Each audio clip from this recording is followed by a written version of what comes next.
Well, this chart that you see on your screen right here, this chart that I posted last night, it just went viral on Twitter. As you can see, we're currently reaching 1.2 million views. Perfect. So I want to explain a little bit more on this in this video. I actually been advocating the fact that I've been bullish this market really since the October lows here. As you can see, this is a spider, S&P 500 spider here, S&P 500 ETF. And I was observing this is 2009, as you can see right here. This is a bullish divergence. And I first saw this signal when the spider was trading around 370 or so. We talked about the fact that 2009, we see the decline, bullish divergence on my oscillator. And every single time when we did see this signal appearing, he had a high probability, just given the fact that how this market behaved whenever we see this signal coming about. And so when we first saw that, that was a first clue, first signal that, you know what, maybe this could be the low after observing the secular trend of things, right? So, and I'm showing you guys these charts because, and I saw this market progressing, right? This is again, and NASDAQ is currently about 13,000 or so. This was NASDAQ was 11,000 again. This is also the October lows during 2022 here. This is my other oscillator, and this is another oscillator that this signal is very rare. You're not going to see this event. And I annotated the fact that it took 13 years to see this signal coming about. And this kind of signal only comes after a very steep decline. Remember 2009, we did witness about 50-some% decline on the NASDAQ. Right now on the NASDAQ here, I believe this was 37% from the peak, from 2020 peak. 37 is pretty steep decline. However, after a steep decline, what we witnessed was similar to what we saw in 2009. As you can see, higher low on the price on the oscillator, while we have formed the lower low on the price. That's the exact same pattern there. It happened 2009, lower low, higher low. What does that mean? Why does this divergence matter so much? So what happens is in the market, it's all about the momentum. So what's going to happen is after they, obviously we understand the extreme, and we're looking at the primary term perspective. So I want you to really look at this as a big picture, big scope of things, right? So after you see a steep decline, what's going to happen is that's why, you know, understanding these indicator signals is very important. So then we can sort of kind of pinpoint what is the level. This is exactly what everybody wants to know, right? After a steep decline, wouldn't you want to know where is the level that market is likely to reverse? And this is sort of the information where the smart money understand, and they'll likely to buy when the stocks are on extreme sale. And if you understand this in 2009,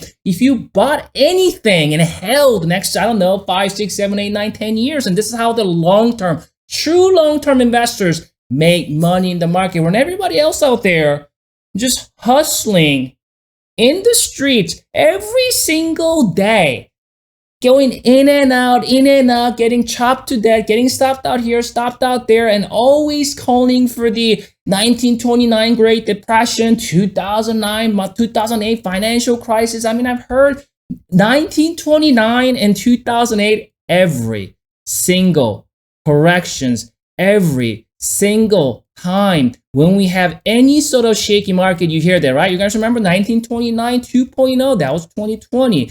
Remember in 2019, mother of all traps or mother of all bubbles is about to pop. Remember 2015-16, people said global, right? 2015-16 is right here, global financial market meltdown. And these are the phrases you're gonna hear in mainstream media and anybody that you might follow. And there are bunch of bears out there on YouTube and Twitter and StockTwits and everywhere else, always imputing fear. So wouldn't you want to know, cut out all the noise?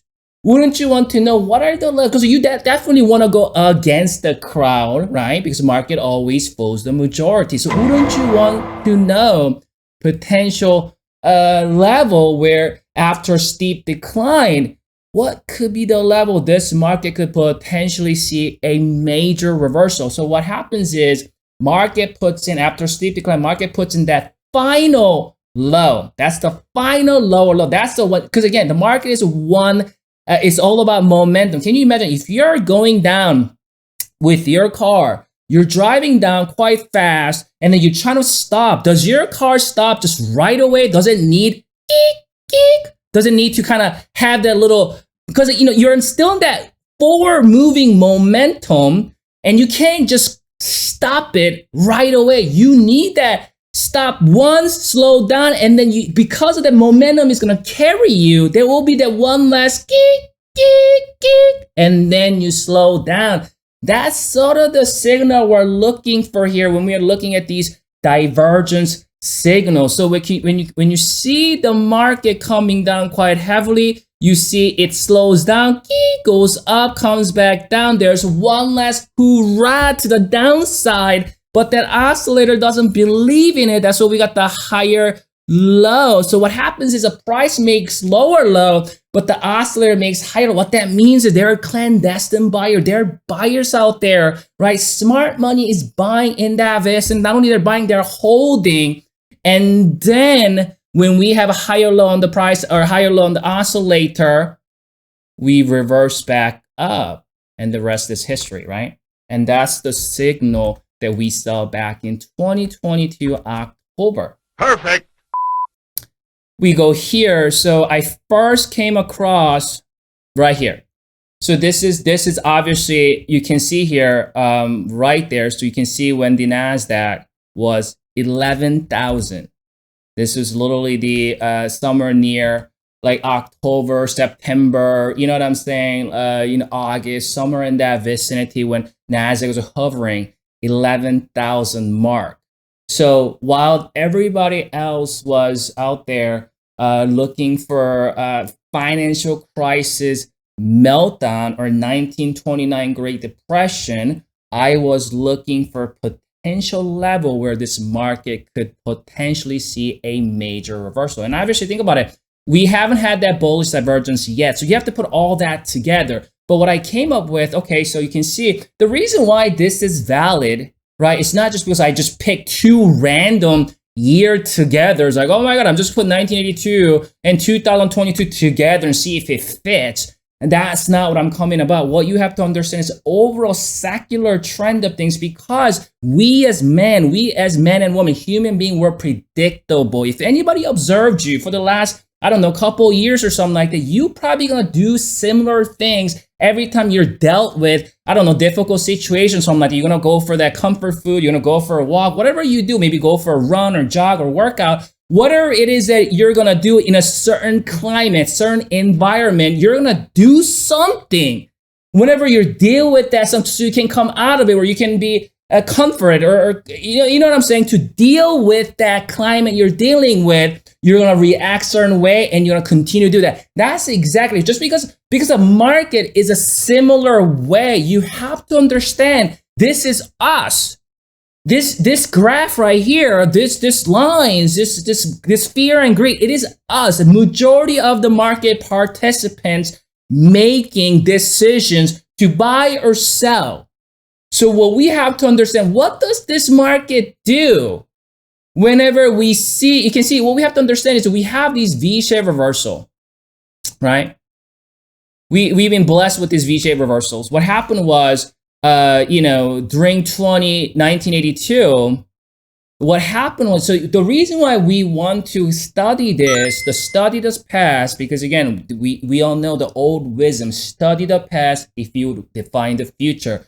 Marcus Aurelius, look back over the past with the changing empires that rose and fell. You can foresee the future. So we understanding, right? Understanding the past would possibly give us the glimpse of what could potentially happen. I understand.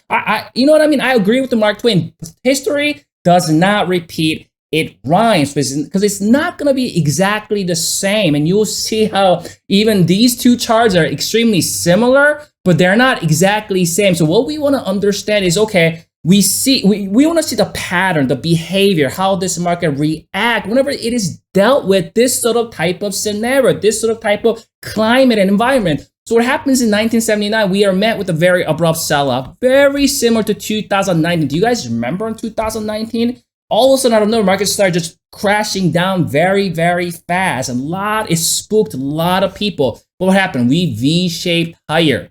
2018, 19, all the way to 2022. Very similar to what we saw in 1979. We went V-shaped higher. What happened during 2020? Met with COVID, market came down 35% in just about a month or so. Fastest decline ever recorded in history of stock market, right? What did a lot of people said? 1929 Great Depression 2.0. Why? Because the rate of fall during 2020 was faster than during 1929. Not only that, the unemployment rate was highest, maybe even higher than what it was in 1929, and the government locked us down. Everything was closed globally. Who the hell in the right mind thinking about buying stocks during 2020? But as you can see,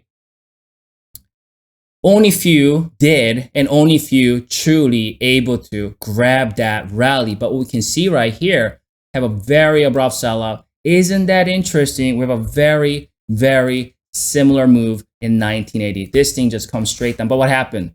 We go straight up, V-shaped higher for a while. It almost for like 2 years. Very, very similar to 2021, 2022. And what happens is, it's very, very interesting. In 2023, what we see is we don't see V-shaped reversals like we've seen in 2019 or 2020. And maybe that's what everybody's hoping for. Instead, we see this very lethargic, methodical, controlled downtrend with lower highs and lower lows. This is something we have not seen for a while. And so now everyone start freaking out. Even people who told themselves after missing out this entire move, even people who told themselves, you know what? I've been missing out these lows for last 5, 6, 7, 8, 9, 10 years. Every time I see a correction, I get scared. I cannot buy the dip. And what happens is I buy later and I always get chopped to death, or I always get, destroyed on the next coming correction. So after 2020, what is everybody start talking about, thinking about?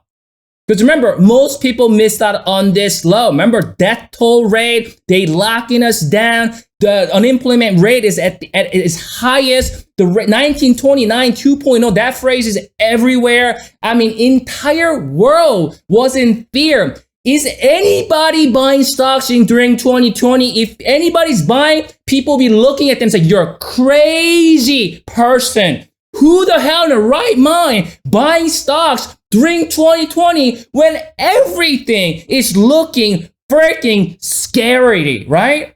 This is how we have to understand. Market always fools the majority. Everybody missed out. And then when the market kept going higher and higher and higher, what do you think a lot of people did? They YOLO'd back in here during 2021.